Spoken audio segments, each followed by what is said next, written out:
Good morning student, स्वागत है आपका गुरुकुल आईटीआई के डिजिटल लर्निंग क्लास में। मैं बंसी कुमार आज फिर आप लोगों के बीच उपस्थित हो गया हूं। तो आज हम लोग नया टॉपिक पढ़ेंगे मार्किंग एंड मार्किंग टूल्स में ही पंच के बारे में।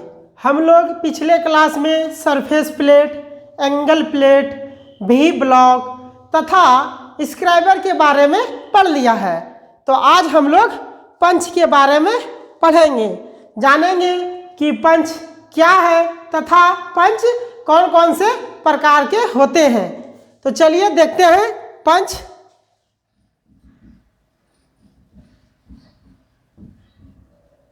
पंच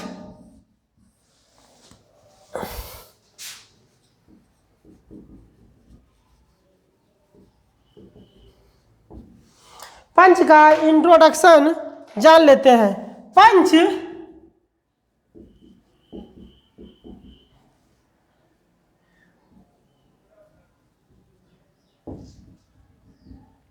पंच हाई कार्बन स्टील का बना होता है। पंच जो होता है वह हाई कार्बन स्टील का बना होता है तथा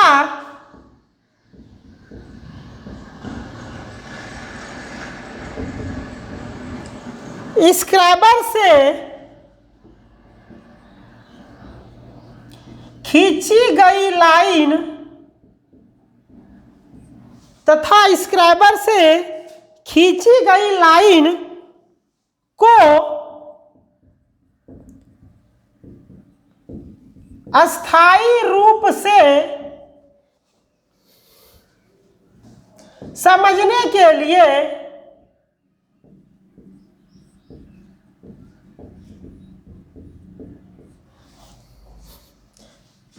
पंच का प्रयोग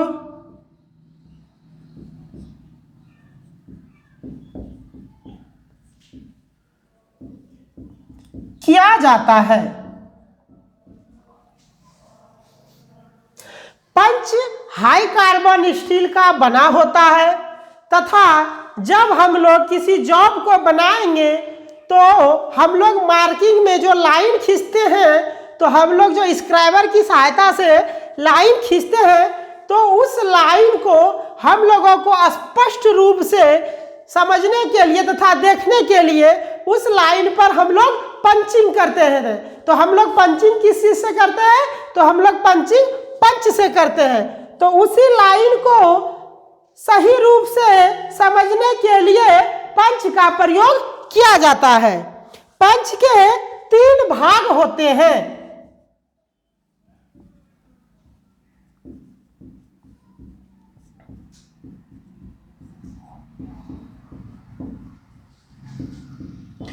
पंच के 3 भाग होते हैं और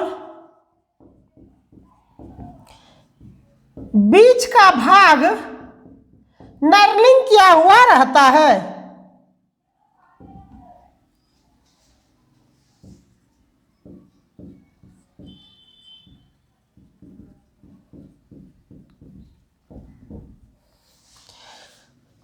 पंच का बीच का भाग जो है वो नर्लिंग किया हुआ रहता है।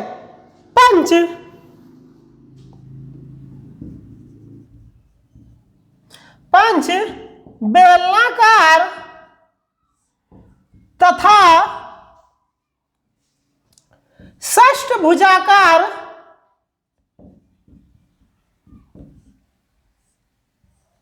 होता है। पंच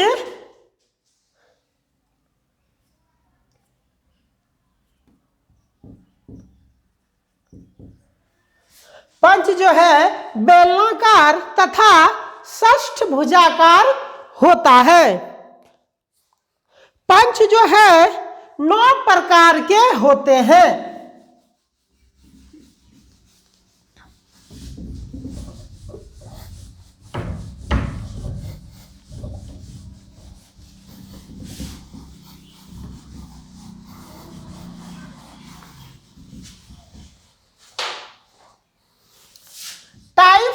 पंच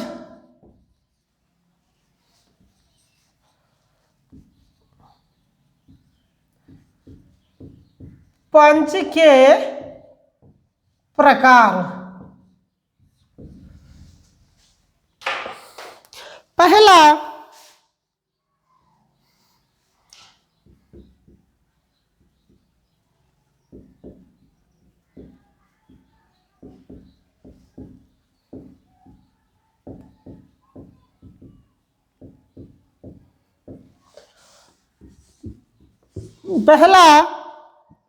डॉट पंच,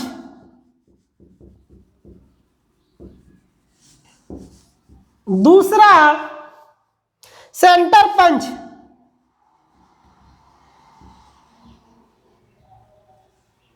तीसरा प्रिक पंच,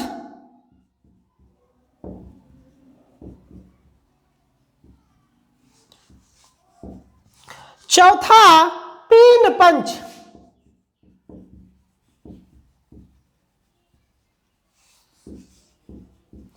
और पांचवा ड्रिस्ट पंच।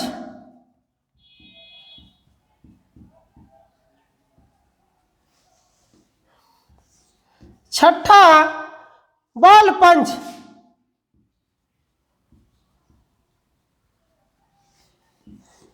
सातवां ऑटोमेटिक पंच।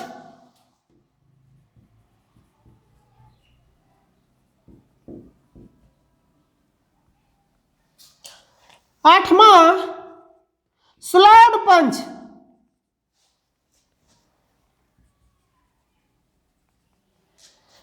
और नौवां हॉलो पंच।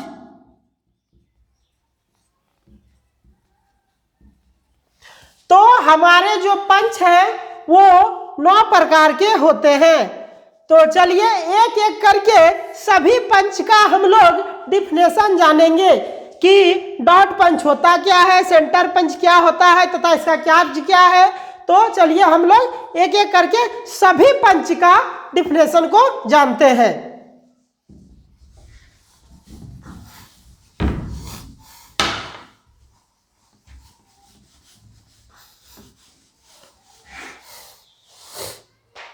तो पहला है हमारा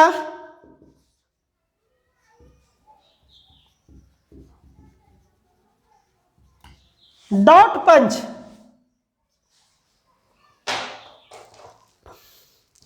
यह पंच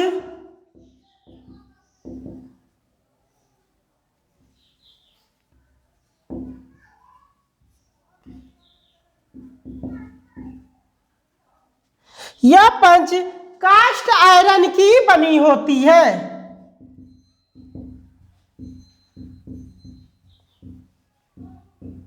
तथा इसका पंच का एंगल 60 डिग्री का होता है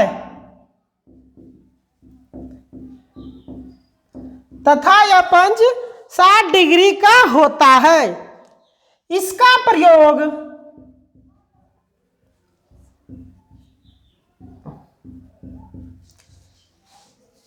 प्रयोग अस्थाई चिन्ह करने के लिए मार्किंग पर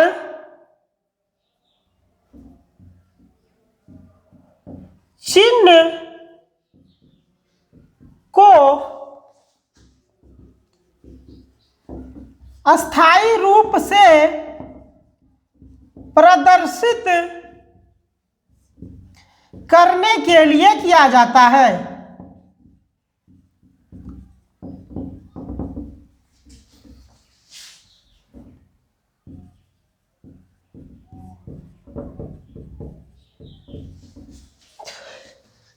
डॉट पंच कास्ट आयरन की बनी होती है तथा इस पंच का जो एंगल का कोण होता है वो 60 डिग्री का होता है और इस पंच का प्रयोग मार्किंग को अस्थाई रूप से प्रदर्शित या स्पष्ट रूप से देखने के लिए किया जाता है।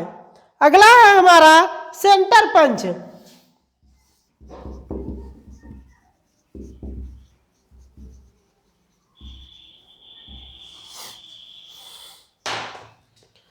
सेंटर पंच। यह पंच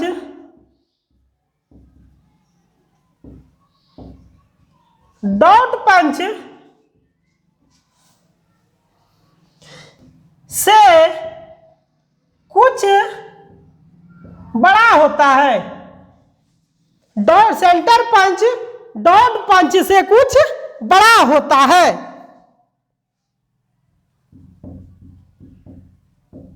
लेकिन दोनों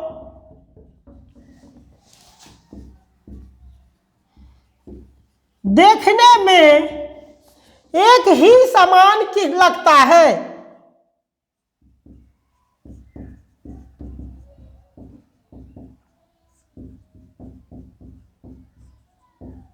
लेकिन दोनों देखने में एक ही समान लगता है।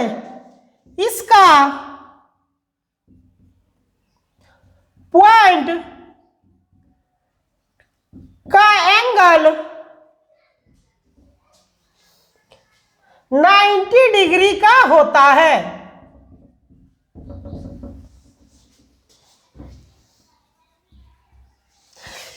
यह पंच सेंटर पंच डॉट पंच से कुछ बड़ा होता है। लेकिन होता क्या है कि दोनों देखने में एक ही समान लगता है। और इस पंच का जो पंच वाला भाग रहता है जो कि उसका एंगल का कोण होता है पंच वाले भाग का, वो कोण 90 डिग्री का होता है। और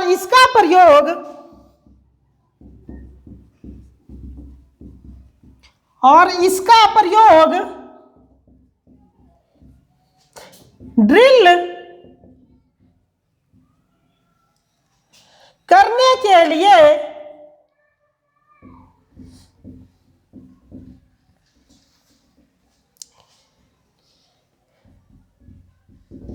ड्रिल का सेंटर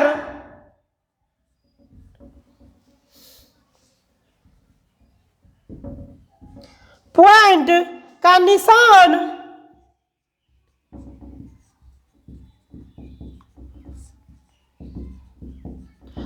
बनाने के लिए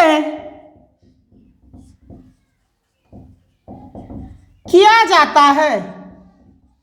सेंटर पंच का प्रयोग जब हम लोग किसी जॉब पर ड्रिलिंग करेंगे तो उस समय जिस जगह हम लोगों को ड्रिलिंग करना रहेगा तो उस समय हम लोग उस जगह पे सेंटर पंच से उस जगह निशान लगाएंगे, तब हम लोग उस पर ड्रिल करेंगे।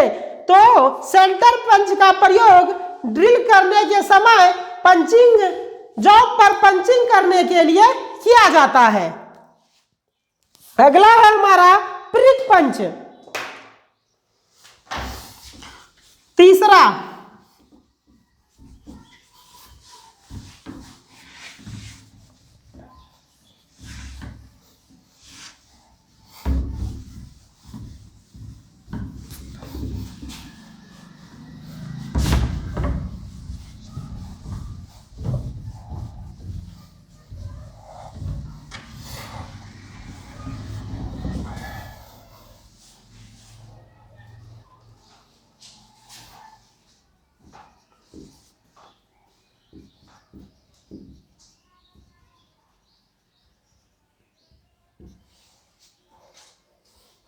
प्रिक पंच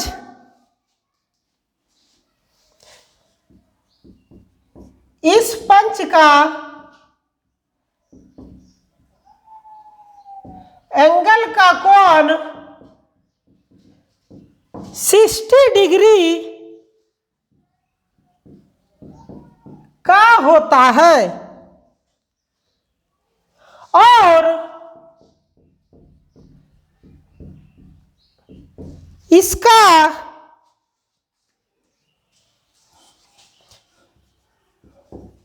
कोण कम होने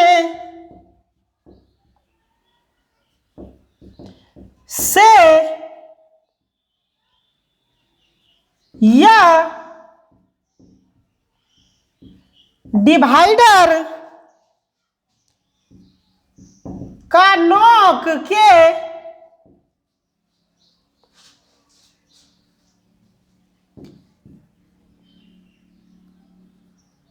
एक्यूरेट होता है तथा इसका प्रयोग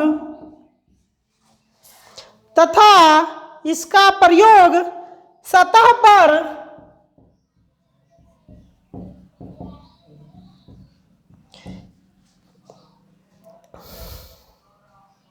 खींची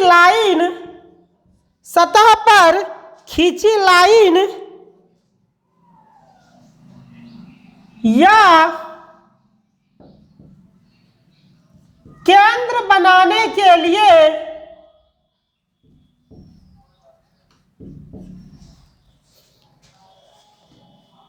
किया जाता है।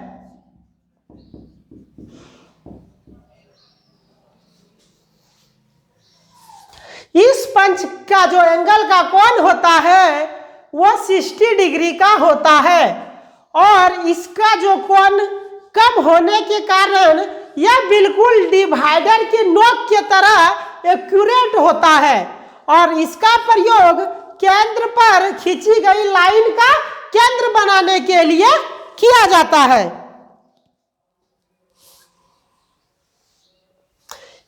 और इस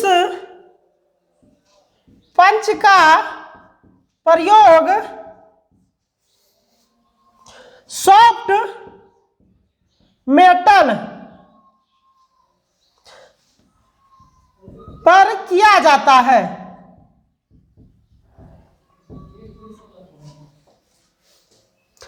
और इस पंच का जो प्रयोग सॉफ्ट मेटल पर किया जाता है, इस पंच का प्रयोग कभी भी हार्ड मेटल पे नहीं किया जाता है। अगला है पिन पंच।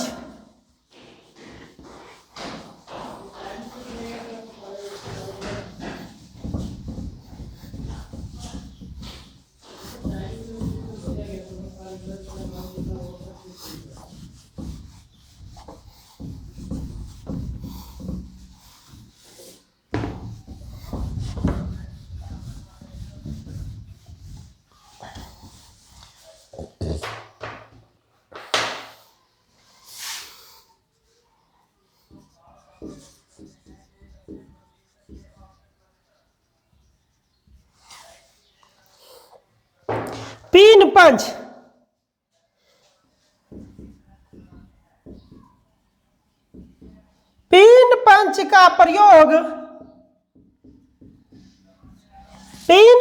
का प्रयोग किसी जॉब में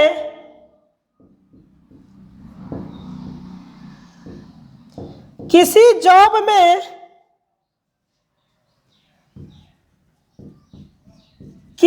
डबल पिन या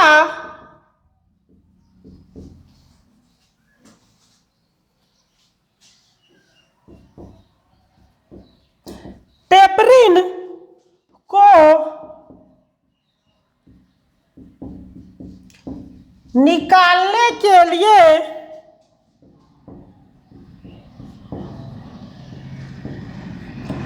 किया जाता है तथा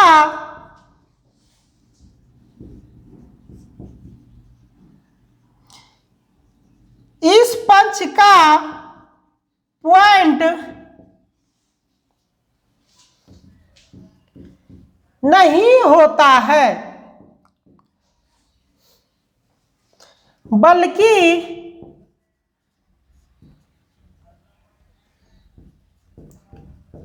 उस स्थान पर बेलनाकार पिन रहती है।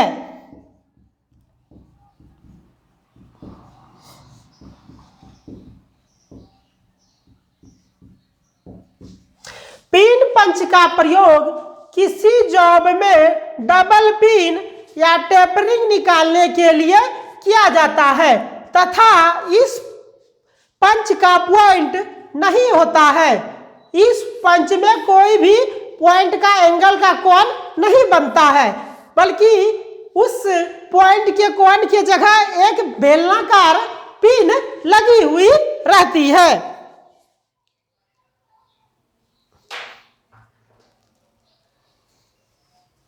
अगला है दृष्ट पंच।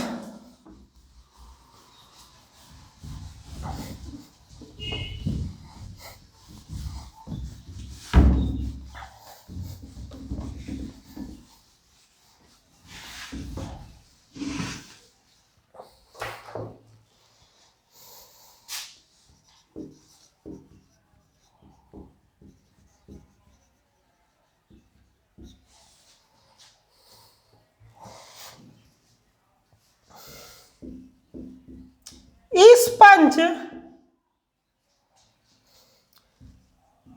की आकार वर्गाकार,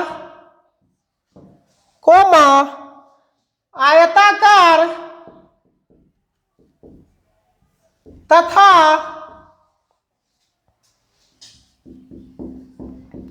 गोलाकार होती है।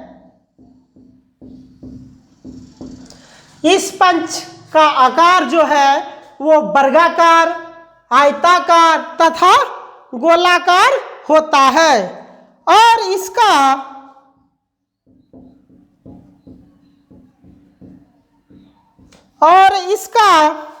पॉइंट नुकीला न होकर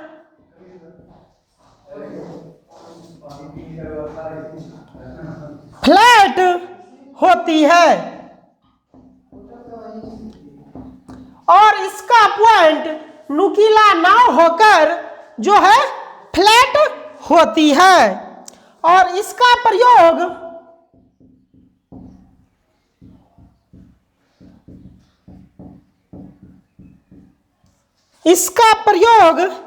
किसी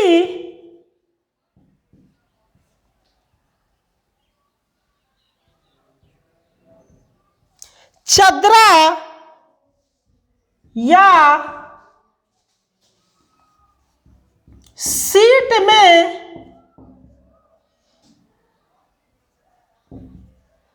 छेद करने के लिए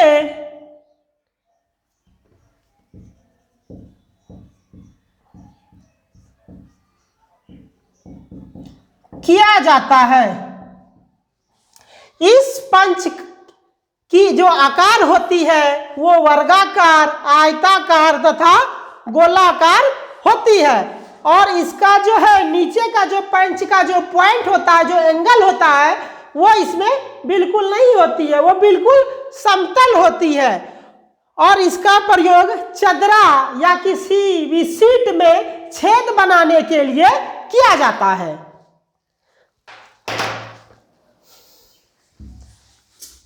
अब अगला है हमारा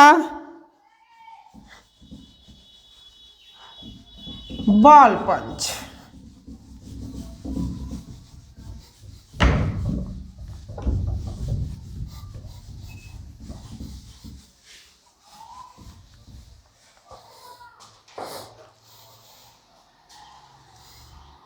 छह नंबर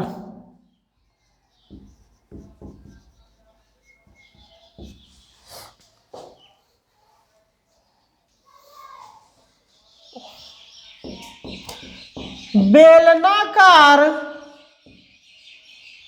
जॉब का केंद्र, बेलनाकार जॉब का केंद्र पर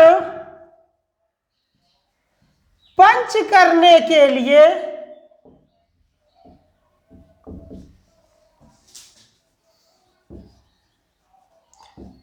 बॉल पंच का प्रयोग किया जाता है। तो इस पंच का हम लोग प्रयोग कहां करते हैं? बेलनाकार जॉब पर केंद्र निकालने के लिए इस पंच का प्रयोग किया जाता है तथा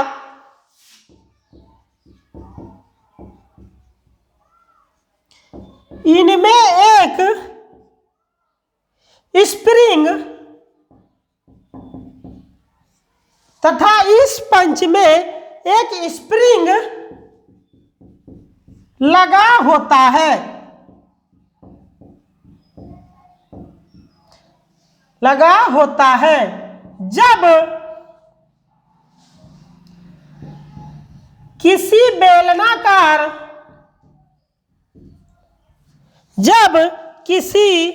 बेलनाकार वस्तु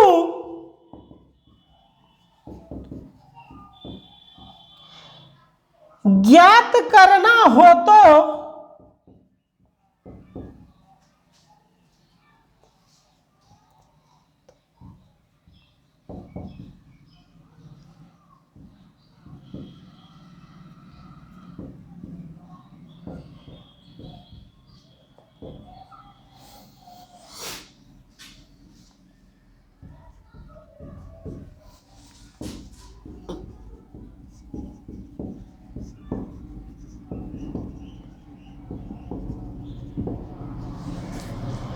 बेलनाकार जॉब पर अगर केंद्र बनाना हो तो हम लोग इस पंच का प्रयोग करते हैं तथा इस पंच में एक स्प्रिंग लगी हुई रहती है।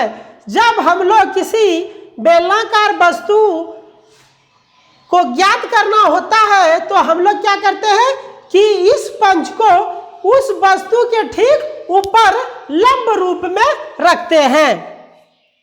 अगला है 7वां ऑटोमेटिक पंच।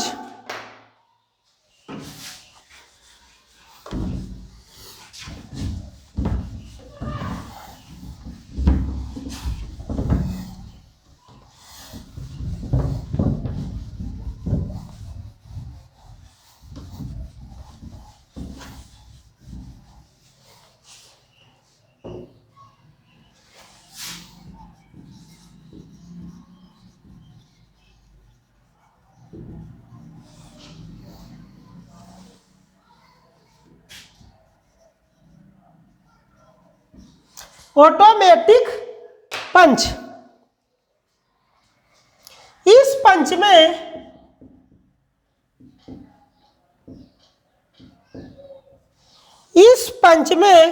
पंच के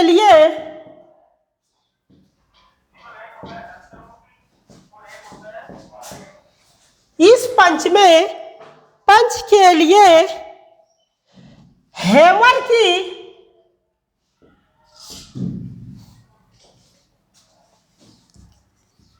आवश्यकता नहीं पड़ती है। यानी कि जब हम लोग किसी भी जॉब पर पंच करते हैं तो हम लोग क्या करते हैं कि पंच को रखकर मार्किंग लाइन पर हम लोग पंच को रखकर तथा हैमर से चोट मारते हैं तभी हमारा पंच होता है। लेकिन ऑटोमेटिक पंच में क्या होता है कि इस पंच में हम लोग को हैमर की आवश्यकता बिल्कुल नहीं पड़ती है क्योंकि इस पंच में ऑटोमेटिक हैमर लगा हुआ रहता है। आवश्यकता नहीं पड़ती है। यह पंच एक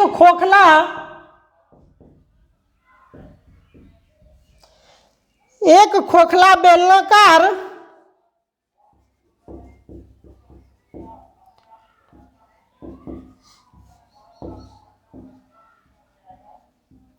बॉडी में फिट रहता है।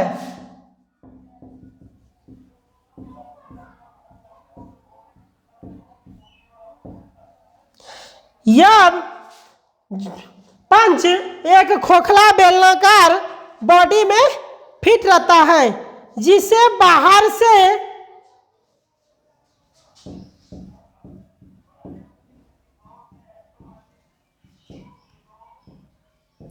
नल्ड हुआ होता है तथा इसके ऊपर एक स्प्रिंग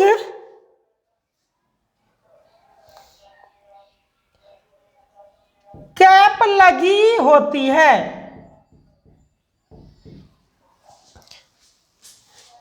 तथा इस कैप को नीचे दबाने पर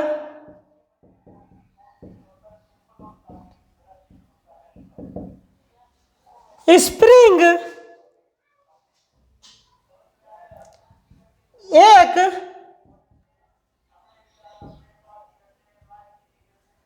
हैमर का कार्य करती है जो कि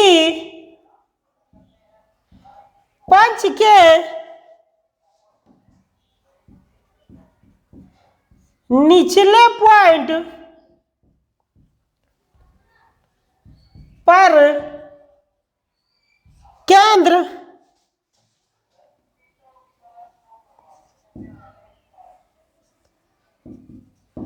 बनाने के लिए किया जाता है।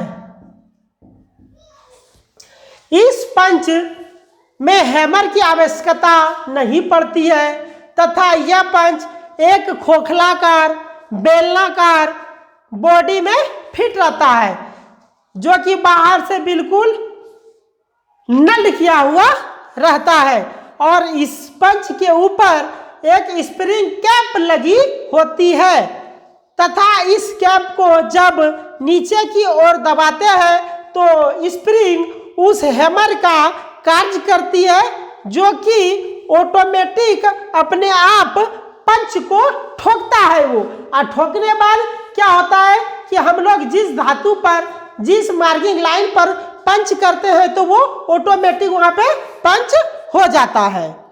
तो यह है हमारा ऑटोमेटिक पंच। अगला है स्लॉट पंच।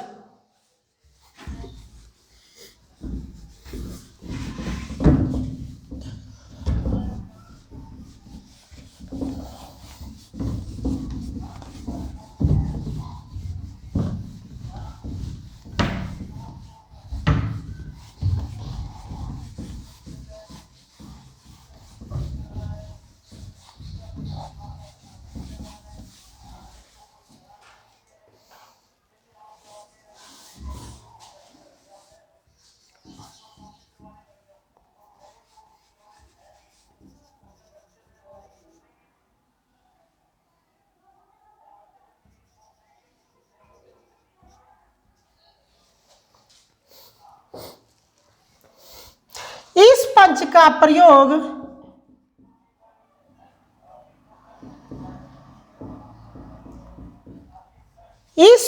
का प्रयोग किसी सीट या गर्म लोहे के टुकड़े या पीस पर आर पार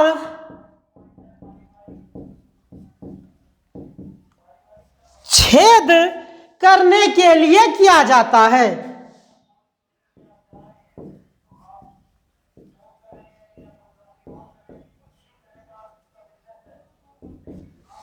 छेद करने के लिए किया जाता है तथा इसके द्वारा एक ही साइज का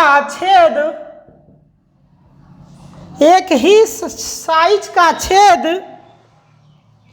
करना बहुत ही आसान होता है।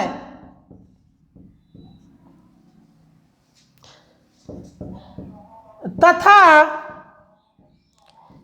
इसका प्रयोग शीट मेटल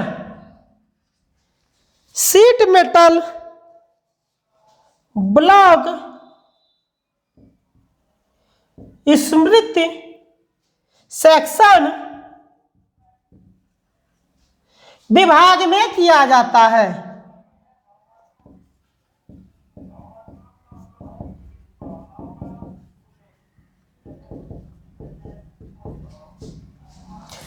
इस पंच का प्रयोग किसी शीट या गर्म लोहे के टुकड़े या पीस में आर पार छेद करने के लिए किया जाता है और इस पंच से हम लोग एक ही साइज का छेद बिल्कुल आसानी से कर सकते हैं।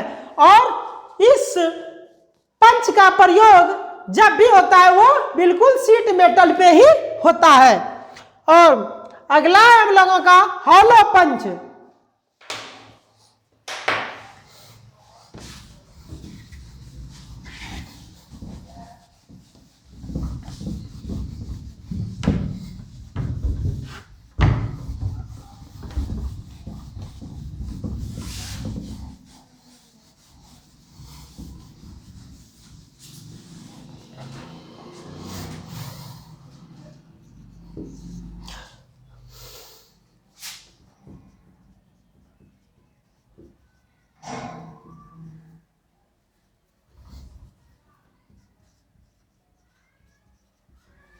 Hollow punch. यह पंच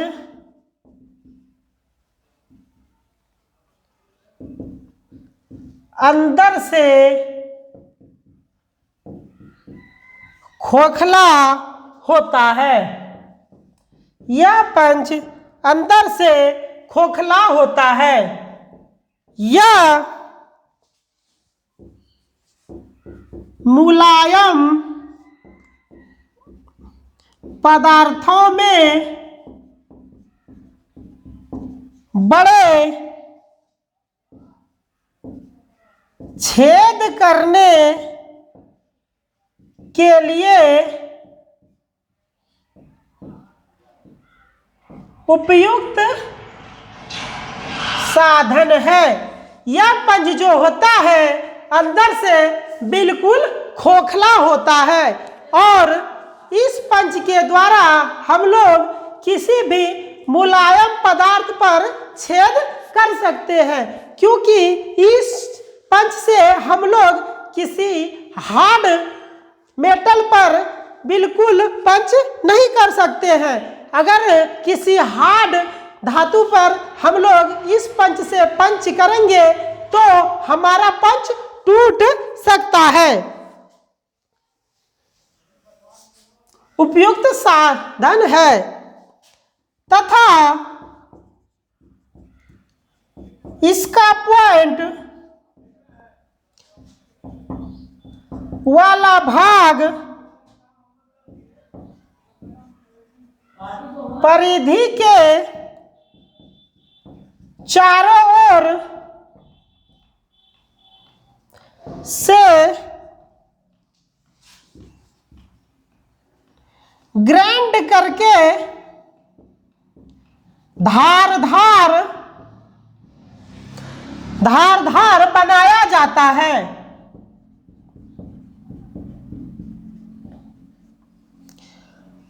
और इसको चमड़े की शीट कोमा रबड़ की शीट में छेद करने के लिए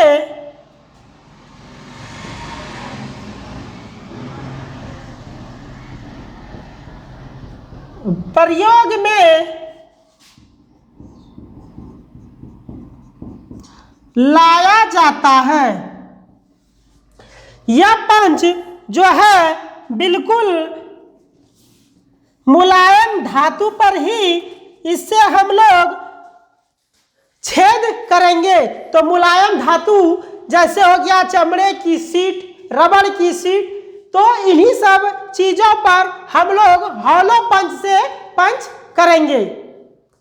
तो आज के लिए इतना ही, धन्यवाद।